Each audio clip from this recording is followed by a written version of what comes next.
Good morning, I'm Katrina Rice. It is Wednesday, October 24th, 2012, and this is your 5-minute international update.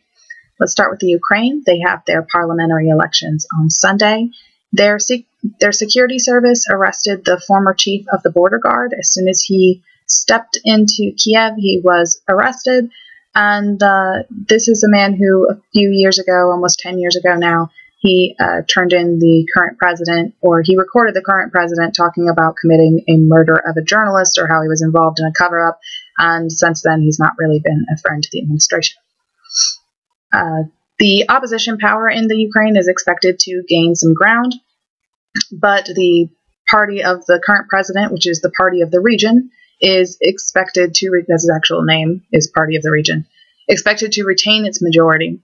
Note that this is a divided country, the East and the West. The West is pro-West, and the East is pro-Russian.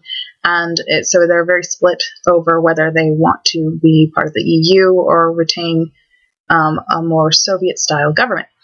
In a lot of post-Soviet countries, their media is mostly, or the way they get their news is mostly through TV. And in this country, as in many countries, the television station is almost completely controlled by the party in power. So that's a little bit about what's going on there. Syria says the UN has agreed to a temporary ceasefire with the rebel groups, of course, for religious holidays that are coming up. But that was immediately followed by a massacre in Aleppo of about 30 people in a bakery just mowed down. And now there's military planes doing a strike against a rebel-held city in the northern part of Syria. And Interfax is also reporting that the Free Syrian Army may have gotten hold of surface-to-air missiles, including U.S. Stingers, and I don't see why they would not use those now that they have them. Russia is expanding their definition of treason. The current law describes treason as, high treason at least, as espionage or any other assistance to a foreign state that damages Russia's security. But the new bill, which was pretty much rubber stamped and sent right through their parliament, includes moves against Russia's constitutional order, sovereignty, territorial, and state integrity, which pretty much means it's a blanket statement. They can grab anybody for this and say that they're treasonous and throw them in jail, and I wouldn't put it past Russia to try that. So there you go. The Eurozone debt hit 90% of its economy, and when that happened, also all the indexes in the U.S. closed low.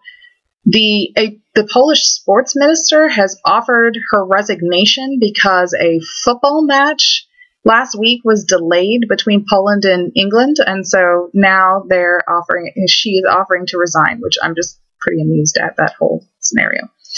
The leader of Qatar went into the Gaza Strip. It was a big deal. Of course, as soon as he got there, the violence erupted. There was shots into Israel. 2 people died. Israel, of course, airstriked then and bombed the whole strip, and 4 people died in that. So, tit for tat like usual.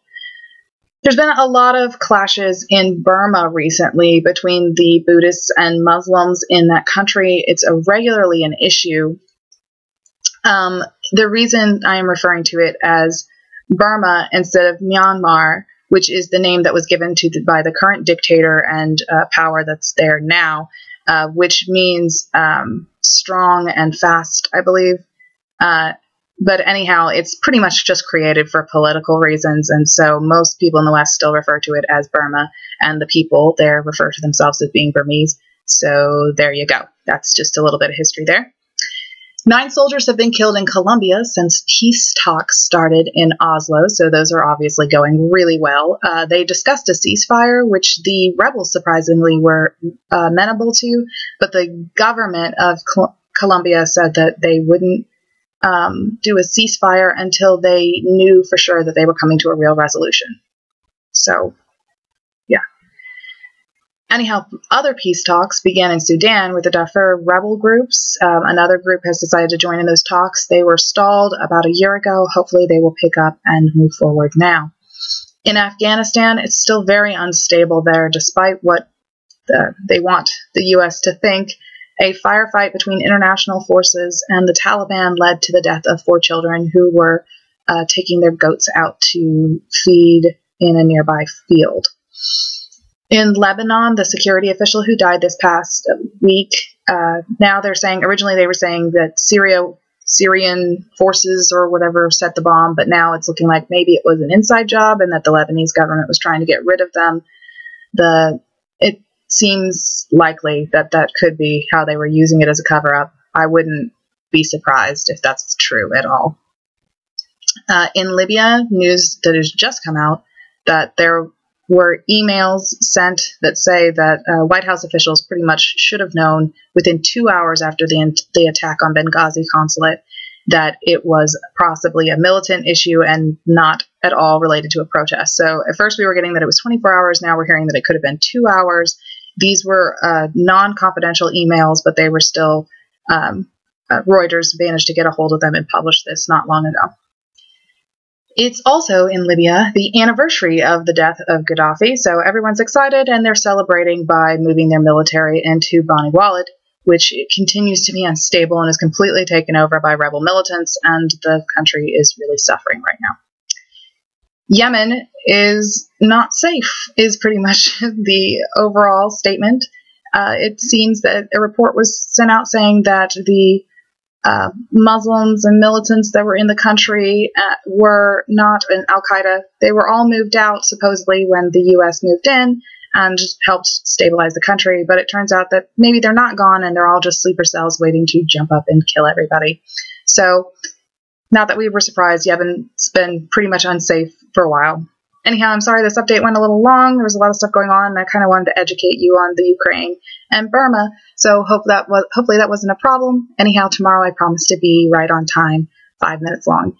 So you can follow me at Veribatim, Veribatim on Twitter. My blog is at singlevoice.me, and I hope you have a fantastic day. And this has been your 5-minute international update with Katrina Rice. See you tomorrow.